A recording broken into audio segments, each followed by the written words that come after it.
Assalamualaikum warahmatullahi wabarakatuh. Kami dari kelompok 3, mata kuliah Tata Hitung Ongkos, akan memaparkan produk bisnis yang sudah kami rancang.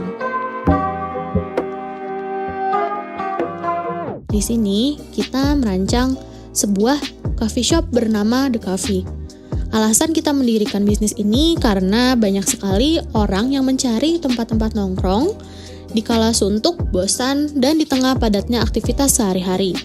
Usaha ini merupakan usaha yang sangat menjanjikan, karena tidak sedikit muda-mudi bahkan orang dewasa mencari kedai kopi sebagai tempat untuk bersantai. Di sini kami mendirikan usaha kedai kopi yang bernama The Coffee ini ditujukan untuk mahasiswa yang menghabiskan waktu untuk bersantai di tengah padatnya kuliah, atau untuk sekedar nongkrong, atau bahkan untuk mengerjakan tugas bersama teman-teman. The Coffee memiliki desain yang tidak kalah bagus dan menarik, serta menawarkan harga yang cukup relevan bagi mahasiswa. Kami akan memaparkan beberapa rangkaian bisnisnya.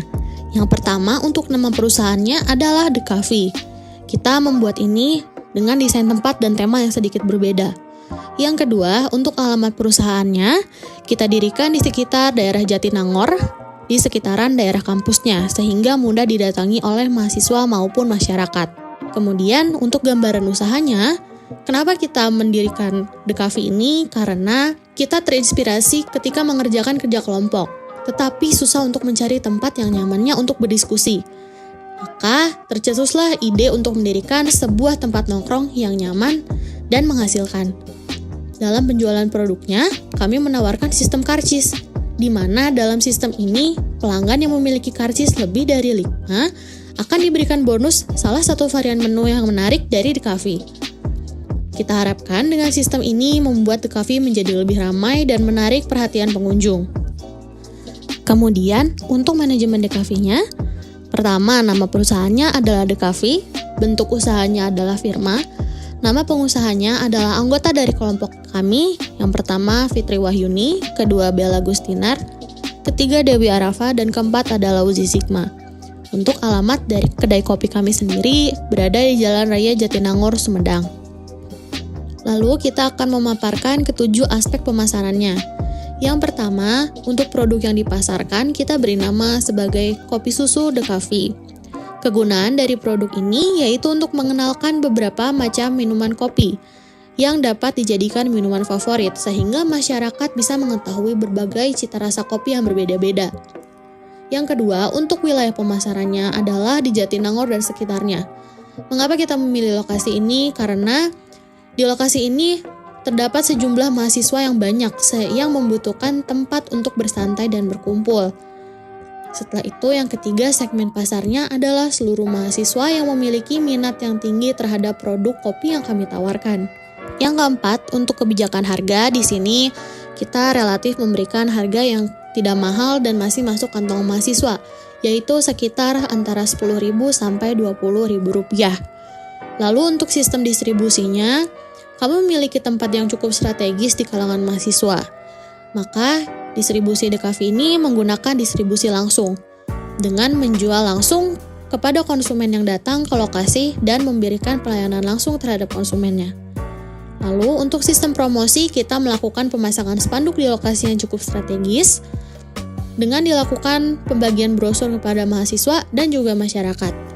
Selain itu, kita juga tentu saja melakukan promosi di sosial media seperti Twitter, Instagram, dan Facebook. Selanjutnya, untuk permintaan produk. Jika kita lihat permintaan akan minuman kopi semakin meningkat seiring berjalannya waktu, terutama karena gaya hidup masyarakat yang menyukai inovasi dari sebuah tempat nongkrong dan berkumpul. Maka hal ini menjadi sebuah daya tarik terhadap permintaan usaha kopi yang dominan sebagai tempat nongkrongan. Banyak masyarakat, terutama mahasiswa, yang menjadikan kedai kopi sebagai tempat untuk mengerjakan tugas, rapat, ataupun nongkrong biasa. Selanjutnya, kita akan memaparkan biaya produksinya. Biaya produksi terdiri dari 5. Yang pertama, biaya bahan baku, kemudian biaya overhead, biaya tenaga kerja, biaya pemasaran, dan biaya administrasi umum. Untuk biaya bahan baku terdiri dari 2 jenis. Yang pertama, biaya bahan baku langsung, yaitu bahan baku yang membentuk bagian dari produk jadi, Dan yang kedua, biaya bahan baku tidak langsung, yaitu bahan penolong yang tidak dapat diidentifikasi secara langsung. Mengapa pengelolaan bahan baku ini penting? Terdiri dari 3 poin. Yang pertama, untuk memberikan pelayanan yang terbaik kepada pelanggan. Yang kedua, untuk memproduksi secara efisien dan semaksimal mungkin. Dan yang ketiga, untuk mengatur jumlah persediaan untuk mengendalikan dan menanam persediaan. Selanjutnya, untuk biaya overhead terdiri dari 6 jenis. Yang pertama, biaya bahan baku penolong, lalu biaya tenaga kerja tidak langsung, kemudian biaya penyusutan aktiva, biaya reparasi dan pemeliharaan, biaya asuransi, serta biaya listrik. Untuk volume kegiatannya, ada BOP tetap, BOP variabel, dan BOP semi variabel. Kemudian untuk departemennya, ada BOP langsung departemen dan BOP tidak langsung departemen. Selanjutnya untuk biaya tenaga kerja, ada hubungan tenaga kerja dengan produk, kemudian komponen biaya tenaga kerja, dan produktivitas tenaga kerja. Selanjutnya untuk biaya pemasaran, terdiri dari 2, analisis biaya pemasaran menurut jenis biayanya, dan analisis biaya pemasaran menurut fungsi pemasarannya. Biaya pemasaran terdiri dari biaya untuk mendapatkan pesanan, biaya untuk memenuhi pesanan, dan biaya pemasaran untuk fungsi pemasaran. Di sini kami telah menyusun biaya bahan baku langsungnya, terdapat dalam tabel yang tertera. Ada biji kopi espresso, biji kopi arabica, biji kopi robusta, gula, cupnya, susu murni, susu coklat, susu putih, dan whipped cream. Lalu, untuk biaya tenaga kerja, kita menulis gaji karyawan untuk 2 orang. Setelah itu, biaya overheadnya ada coffee machine, lemari pendingin, dispenser, mesin kasir, kompor gas, tabung gas, blender, gelas, alat pemanas air, sabun cuci piring, dan biaya listrik. Untuk biaya pemasaran, kami memasukkan kuota internet dan biaya pemasangan iklan. Terakhir, untuk biaya administrasi umumnya terdiri dari 9, yaitu coffee machine, lemari pendingin, dispenser, mesin kasir, kompor gas, tabung gas, blender, gelas, dan alat pemanas air. Untuk strategi pemasarannya, di sini kami ingin meminimalisir biaya pemasaran. Maka, untuk pemasarannya kita lakukan dengan memanfaatkan media sosial seperti Instagram dan Facebook.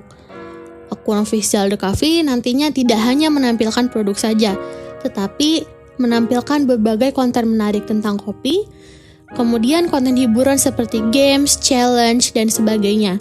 Hal ini dilakukan dengan harapan agar promosi yang dilakukan dapat menyebar dengan lebih mudah melalui media sosial, lalu dapat menarik pelanggan dan calon konsumen.